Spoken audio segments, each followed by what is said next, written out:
The Accountant franchise has become even more expansive following the release of The Accountant 2, which introduces several new characters that pose serious threats to Christian Wolfe and his brother, Braxton. The sequel follows Wolfe as is hired by the deputy director of FinCEN to locate an immigrant family whom her predecessor, Ray King, had been investigating shortly before his death. However, as Wolfe begins to untangle the conspiracy, he realizes that something much darker is happening. While it's debatable whether The Accountant 2 is better than the original, its story certainly has much higher stakes. Although it suffers from a lack of Anna Kendrick's character, who was among the best parts of the first movie, The Accountant 2's cast is filled with recognizable faces and powerful characters who manage to stand in the way of Medina's financial investigations. These new additions really help to expand Wolfe's criminal network, exploring his business in a way that wasn't entirely possible in the first movie because of how mysteriously he was presented.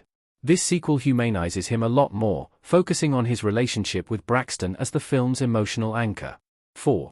Cobb, played by Grant Harvey. Grant Harvey as Cobb in The Accountant 2.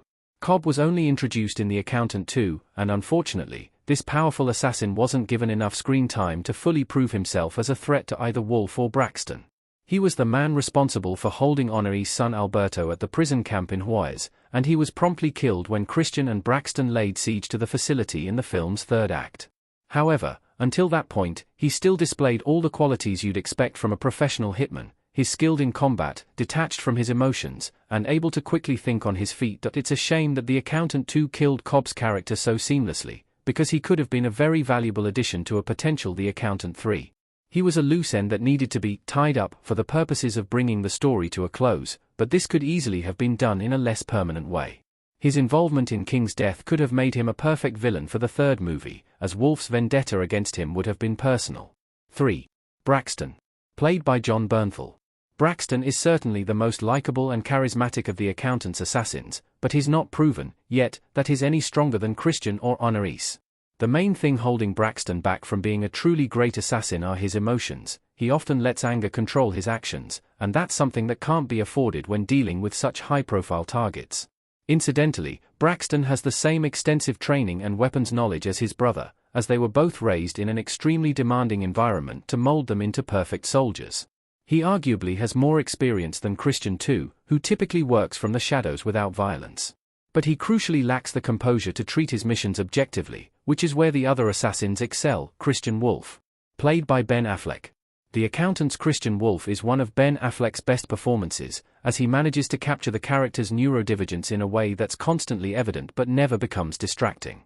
Wolfe thinks about things very linearly, he rarely takes other people's emotions into account, and he can immediately see patterns that are initially invisible to other people. This is what makes him such an effective assassin, and The Accountant offers some very interesting commentary on how Wolfe's impersonal nature is both a product of his upbringing and his genetics.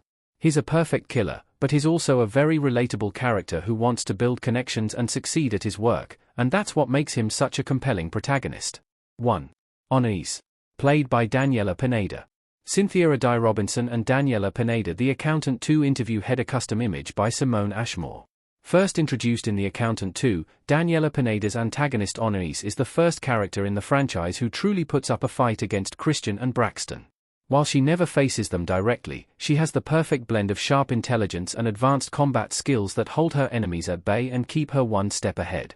Additionally, Honorees has acquired savant syndrome, a condition that gives her inexplicable strength and mental fortitude following a severe brain trauma. This immediately puts her ahead of the franchise's other assassins, as she's literally genetically wired to outperform them at every turn. This is proven through her fight with Maribeth Medina, her slaughter of Burke's men, and her cold, calculated interaction with Ray King at the beginning of the film.